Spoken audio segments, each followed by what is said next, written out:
Good afternoon, Cross Timbers. Today is Friday, October 6, 2017, and I'm Emily Cowart. Today's stories include a benefit concert, weapon regulations, a suicide bombing, and more coming up next on Texan TV.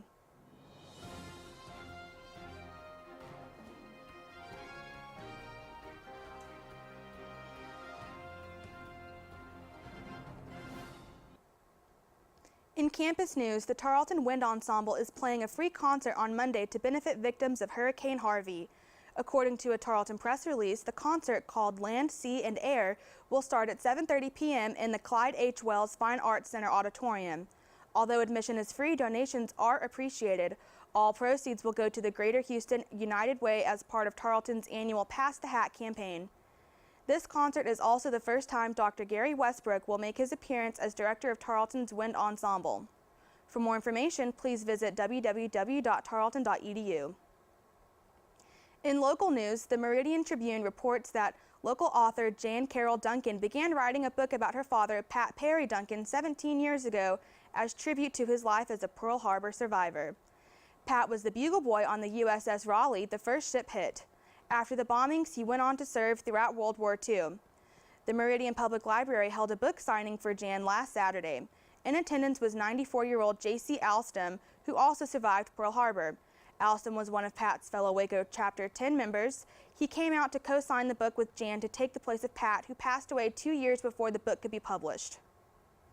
And now, today's Texas, national, and international news from the Associated Press. In state news, Texas has a labor shortage. It has been more than a month since Hurricane Harvey brought devastation to Houston and the Texas coast. According to Governor Greg Abbott's estimates, rebuilding may cost roughly $180 billion. Some estimates suggest that more than 200,000 homes were damaged by the storm, and countless business and commercial properties need repair. As the recovery begins, many questions still need to be answered. Who is going to rebuild Texas? The answer is probably immigrants, many of them undocumented. The anti-immigrant sentiment at the national and state levels has been driving immigrants and hard workers back into hiding while some left the state. All over Texas, development projects are delayed, construction jobs are going unfilled, and businesses are hurting. These delays carry a cost to businesses, developers, and ultimately our economy. This labor shortage is a drag on the economy, and businesses and families across are feeling the repercussions of this tragedy. In national news, Congress is working to ban gun stock weapons such as the ones used in the recent shooting in Las Vegas that left 58 dead and over 500 injured. President Trump and Congress are working together to find a solution to this issue. The National Rifle Association says bump stock devices that allow semi-automatic rifles to perform as machine guns should be subject to additional regulations. White House press secretary stated how happy she was to come out and say that she finally supports regulations on weapons. Congress is doing its best to handle the issue as quickly as possible.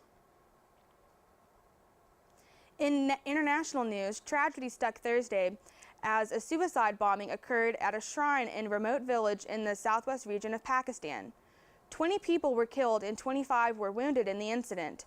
Government officials and law enforcement say that the bomber detonated an explosive vest when stopped by police at a routine search outside the shrine. Only a few hours after the attack, the Islamic State group claimed responsibility for the attack. The Pakistani Prime Minister condemned the attack, saying the terrorists have no religion and that his government will act against militants with all its might. In sports, Carolina Panthers quarterback Cam Newton is under heat for laughing at a question asked by a female reporter Thursday afternoon.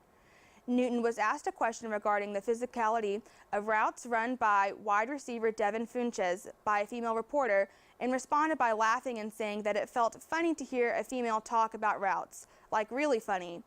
This comment caused outrage throughout the NFL and social media. Danny Yogurt announced that Newton will no longer appear in commercials for their company after his comments. The Panthers travel to Detroit this weekend to take on the Lions. Now for the weather. According to the National Weather Service, today will be mostly sunny with a high near 86 and a low of 66. There is a 20% chance of thunderstorms from 1 a.m. through the night, with winds coming from the south-southeast at 10 to 15 miles per hour. This has been a production of the Texan TV News, a product of the Texan News Service from the Tarleton State University campus in Stephenville, Texas. Watch us live on Apogee Channel 2.1 in the dorms at 12:30 weekdays. If you live off campus, tune in on Northland Channel 9. You can follow the Texan News Service on Facebook and Twitter, and check out our website at www.texannews.net for all of your latest local, state, national, and international news. Today's broadcast was produced by Emily Cowart, Chris Gibbons, Mason Gonzalez, Destiny Ross, and Joel Stroud. Have a wonderful day, Texans.